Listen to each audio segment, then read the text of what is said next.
So I'm here at EGX Res with Julius from Image and Form Games, here to talk about Steamworld Dig 2. So Julius, thanks for taking the time to meet with me. And I guess just kicking off, maybe give our audience just a little bit, maybe a minute's worth introduction. What is Steamworld Dig 2, for anyone who doesn't know? So Steamworld Dig 2 is our sequel to the critically acclaimed Steamworld Dig from 2013. And it's a platform mining adventure with strong Metroidvanian roots. So basically a mix between Super Metroid and Dig Dug. So and you play a steam-driven robot called Dorothy that's tasked with, I don't want to spoil the story, but basically what you need to do is dig down into the earth, gain riches, fight evil monsters, stuff like that, and just discover a huge underworld with lots of cool stuff to do. And it's going to Switch this summer, and we'll announce more platforms very soon. Great, excellent. So, looking at the Nintendo's Indie Showcase event, you guys were the first trailer shown. How does it feel being front and center on the Indies event? It feels like words can't even describe it, to be honest with you, because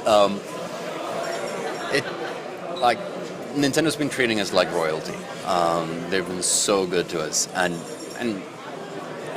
being the first Switch developer in Europe, Nintendo wants to make sure that people know about this game, because it's I'm not saying it to boast or anything, but I think it's safe to say it's going to be one of the biggest indie games on the Switch and in general this year, and getting to be the prime example of an indie coming to Switch. That's Nintendo's own words, by the way, so we'll happily quote them on that.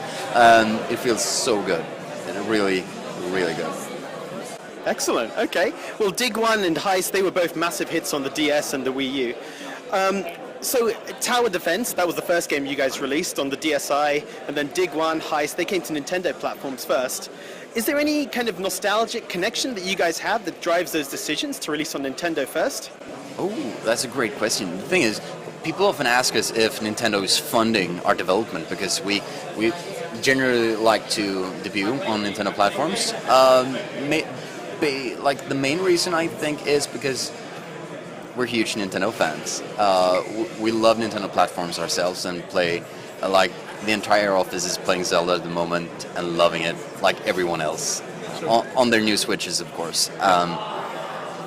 But another reason is because Switch is a great platform for this game.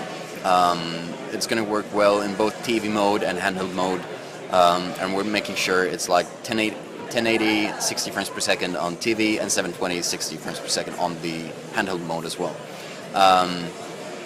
And we're making sure it's going to work wonders and everything. But just to summarize, I think we like Nintendo. Steamworld Dig 2 is a great fit for the console, and one more. There is one more reason. I just it's a new console, basically. And we want to bring our the best we can do to this new launch, because we think Switch is going to be great in a few years as well. Makes sense. It's a great console. So, have you guys got a gaming history with Nintendo? Does everybody date back to the NES or Super NES?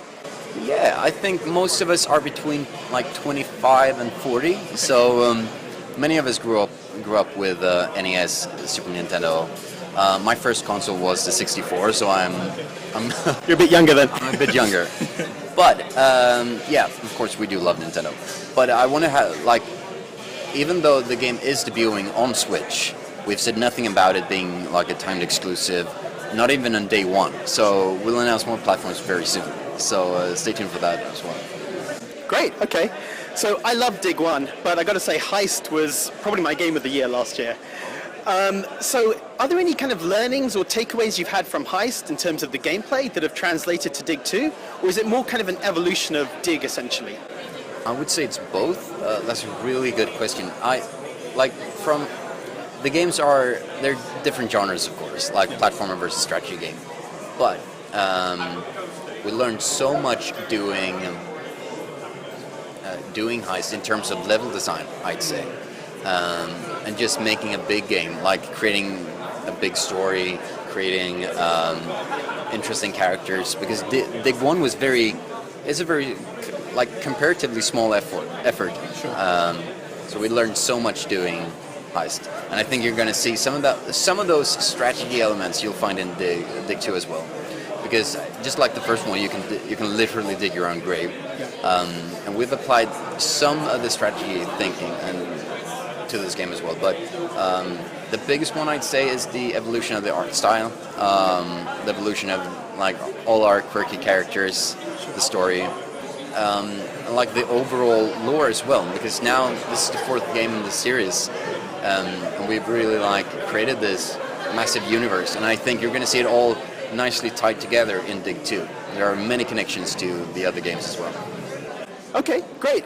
I was reading some old interviews that you and Brian had done, and Brian mentioned that there was a plan to make the Steamworld universe be 5 games, with a prequel to Dig and then also a follow-up to Dig, or a game between Dig and Heist, which I guess is Dig 2.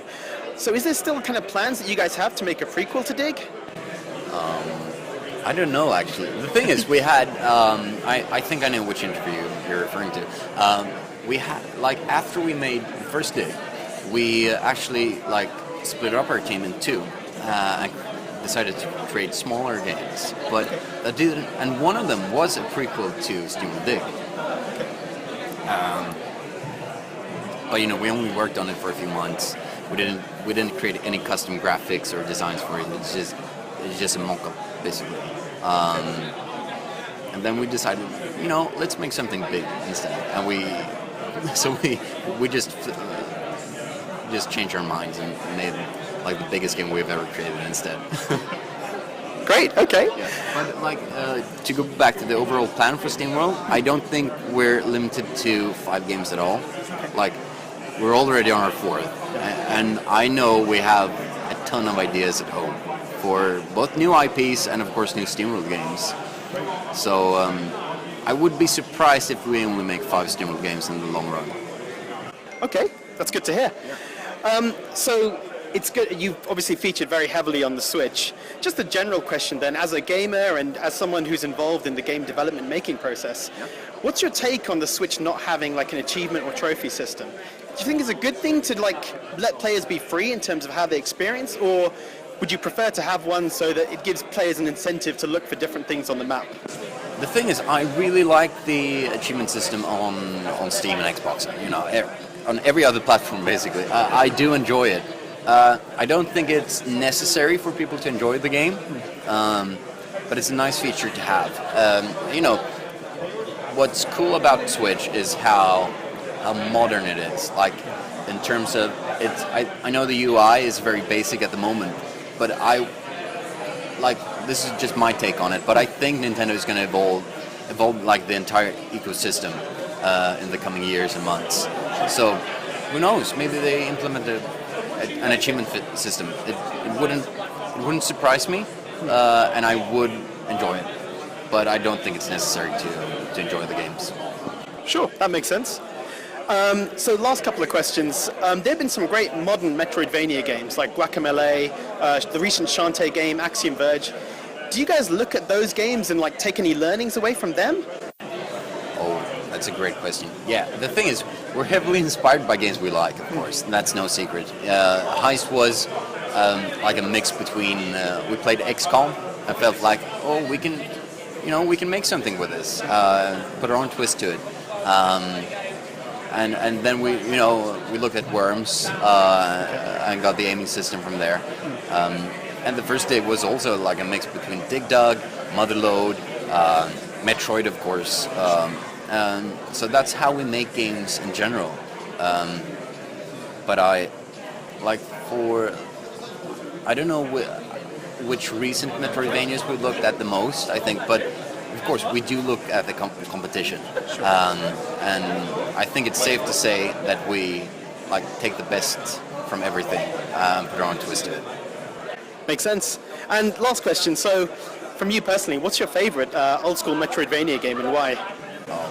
I think like it's safe to say Super Metroid, I guess, because but like old school, do you count new as a do you count new Metroidvanias as well? Like or does it have to be old? I'm thinking more sort of PlayStation 1, maybe even like, say, the Game Boy Advance kind of games as well. Then definitely Super Metroid, number one. But Metroid 2 on Game Boy is pretty nice as well. Yeah. It's really cool. It is.